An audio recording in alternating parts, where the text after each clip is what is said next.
শ্বশুরবাড়িতে রান্নাবান্না করবেন না বলে জেদ ধরলেন মেয়ে, আর সেই খবর পেয়ে মা এসে রেগে এক কাণ্ড ঘটিয়ে দিলেন। এতদিন জানতাম শাশুড়ির জ্বালায় বউয়েরা অস্থির থাকে, কিন্তু এখানে তো উল্টো চিত্র। মায়ের হাতে মেয়ের দফা রফা। মা তার মেয়ের রান্নার আলসেমি দেখে সোজা খেলার ব্যাট নিয়ে শুরু করলেন প্র্যাকটিস। একটি ভিডিওতে দেখা যায় শোবার ঘরের খাটে বসে আছেন এক তরুণী, কিন্তু তার কপাল আজ বড়ই খারাপ। ক্রিকেট ব্যাট নিয়ে সামনে পিটিয়ে যাচ্ছেন এক মহিলা, যিনি সম্পর্কে তরুণীর নিজের মা। মেয়ের দোষ একটাই, সে শ্বশুর শাশুড়ির জন্য রান্না করতে নারাজ। খবরটা মায়ের কানে পৌঁছানো মাত্রই তিনি আর দেরি করেননি, তড়িঘড়ি করে ছুটে এসেছেন মেয়ের শ্বশুর বাড়িতে।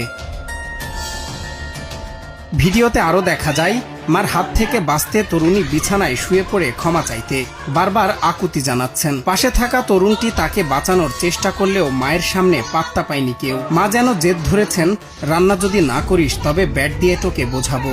দৃশ্যটি যেমন নিষ্ঠুর, তেমনি বর্তমান সময়ের প্রেক্ষাপটে কিছুটা হাস্যকর বটেও। ভিডিওটি ভারতে প্রিয়া সিং নামের এক্স অ্যাকাউন্ট থেকে পোস্ট করার পর সামাজিক যোগাযোগ মাধ্যমে ভাইরাল হয়ে যায়। এ নিয়ে একদল বলছেন, মা ঠিক কাজই করেছেন, শ্বশুর বাড়িতে কাজ না করলে কি হয়। অন্য দল আবার খেপে গিয়ে বলছেন, আরে ভাই, রান্না করতেই হবে এমন কথা সংবিধানে কোথাও লেখা আছে? অনেকে এই ঘটনাকে লজ্জাজনক দাবি করে বলেন, একজন মা হয়ে নিজের মেয়ের গায়ে এভাবে হাত তোলা মোটেও ঠিক হয়নি। আবার কেউ কেউ রসিকতা করে বলছেন, শাশুড়ির উস্কানিতেই বোধহয় মা আজ হার্ড হিটার ব্যাটসম্যান হয়ে গেছেন।